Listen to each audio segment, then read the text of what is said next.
I made Panza. Kaya naman ako speech.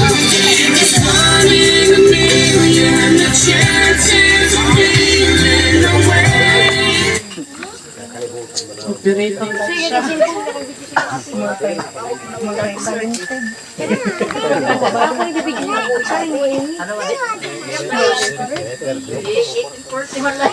Kamu na ba yan? Sa'yo pa yan, ibagay para makapag.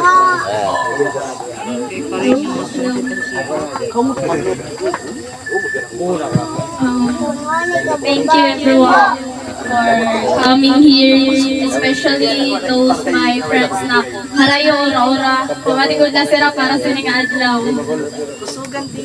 First and foremost, thank you God for these blessings I received today. Guide me as I stick to the legality of my life.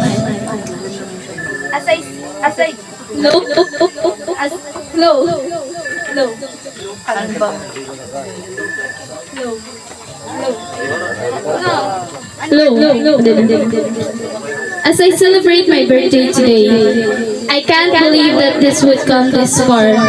So many dogs na di rin ni magaganap. My mother once said na, wara ka handa kay wara kwarta. At the night of that day, I cried.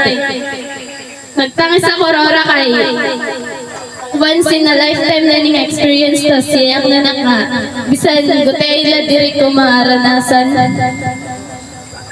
As a little dreamer, I dreamed to experience this once in a lifetime event in my life. I dreamed to dance my father in my 18th birthday. I dreamed to walk in the entrance with my gown looking beautiful, wearing my smile because it's my day. And today it happened. Today is the best birthday celebration.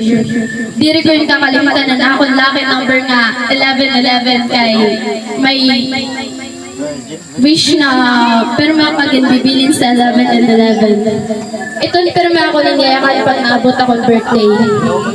When I was a kid, my ate always tease me kay akong handa daw sa akong birthday. Kuyog pati lang ka. Actually, warang handa sa suraan to namon.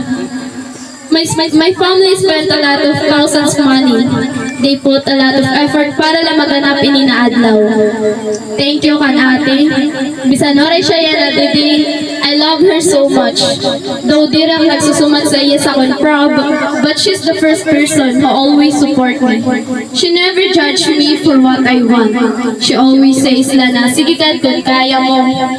O adi motor kung malaag ka, itong termiya ganyayakan pag bisan makain lang, masupport ko dito siya.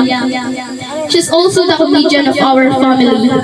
I love how she puts smile on our faces every time na adi siya sa balay.